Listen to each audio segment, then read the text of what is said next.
Hey guys, thanks for tuning in to Med School Wife Life. I wanted to come on and talk about something that I feel that we all feel quite often, and I know that I feel like this 98% of the time. I had actually made a video about it last week, but I decided not to post it because I found on one of the groups that I'm a part of on Facebook, I found a post that someone had posted anonymously about how they're feeling right now. And then I wanted to read to you. So I wanted to read that to you. And then I wanted to read to you one of the responses that was on there. And this was actually with from somebody that I know that responded. So I thought that was kind of interesting. But I liked their response. I read through several different responses. This one I really felt, at least for me, felt like a great response.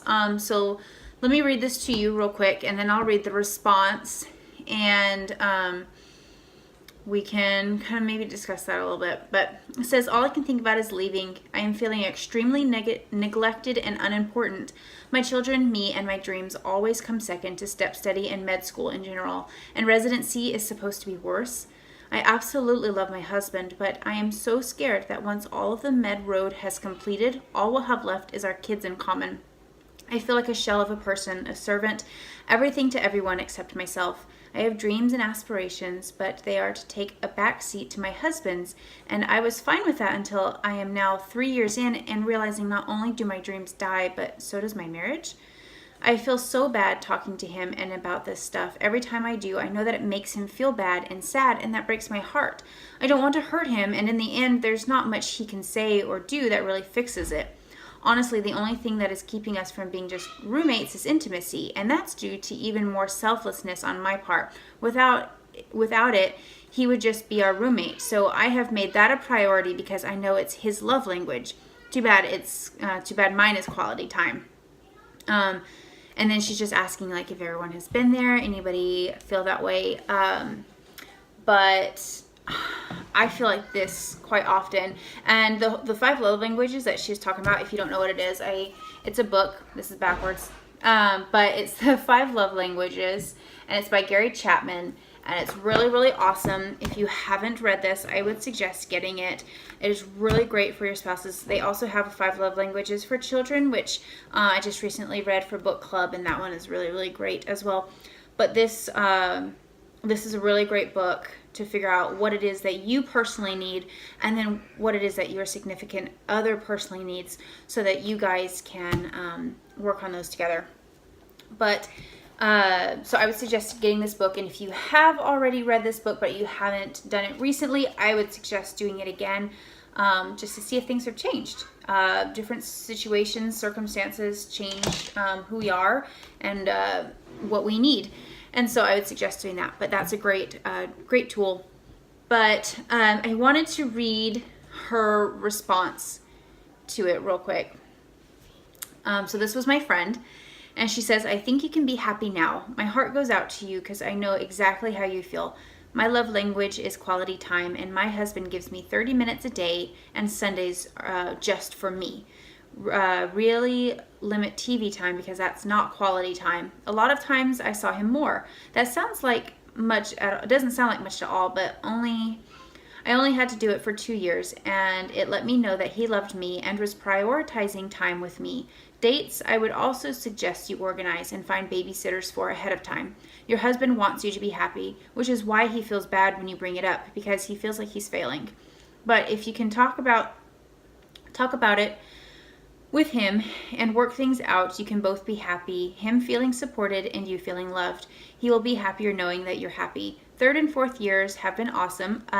They have finished their 4th year, and they're in their residency now. And there are a lot of residencies out there that aren't bad. Our top several choices gave him a lot of time off. There's hope for the future, and you can be happy now. It's not going to be like that, like a lot of your friends' lives, who get their husbands home at 5 every day, but that doesn't mean it's not still good.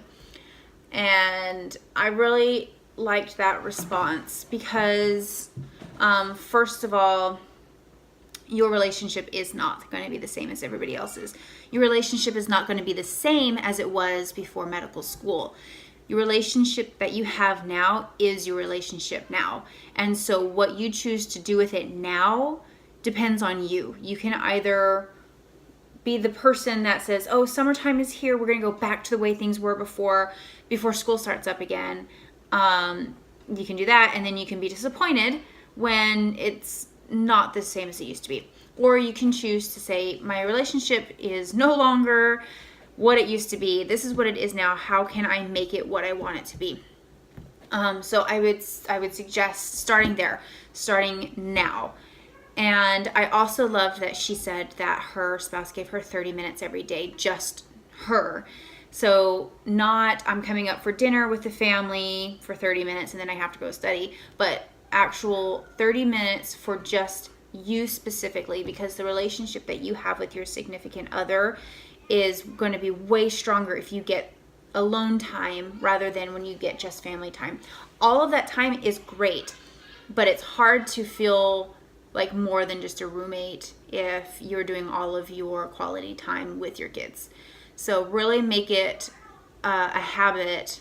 Try really hard to get at least 30 minutes every day with your significant other, just you two. And I also liked that she said TV time is not quality time. It is not quality time. And my husband and I fall into that rut quite often. We're tired, we don't want to do anything, so we just lay there and we watch a show together. And that typically is our night. And lots of times I'm like, I really want to do something else. I would like to play cards sometimes or something like that, but I'm just too darn tired. I don't really want to get up and go downstairs and get the cards.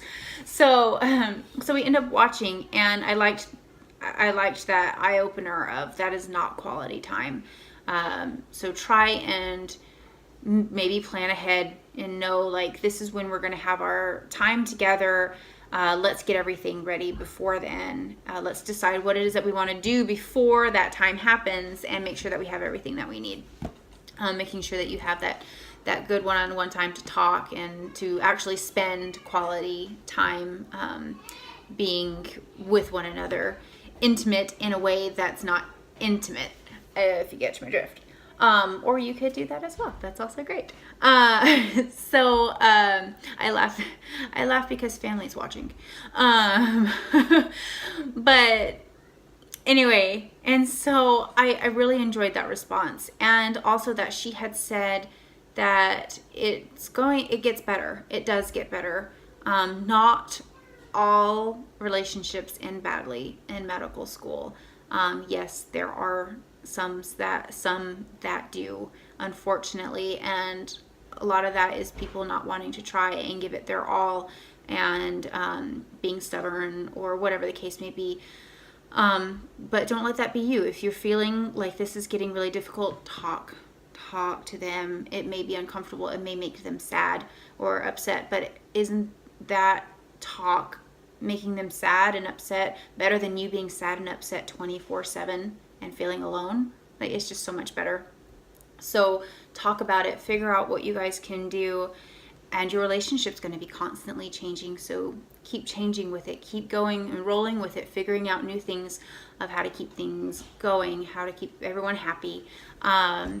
So anyway, I hope that helps you guys. I really enjoyed having somebody else's opinion, having somebody else's comments, knowing that there are other people going through that, not just me talking to you about something that happened to me, but that there are other people, real people going through the same thing, and that they're feeling it the exact same way that we are. I know that was exactly how I feel. Like 95% of the time, 98% of the time, whatever I said earlier, that's how many percentages it is.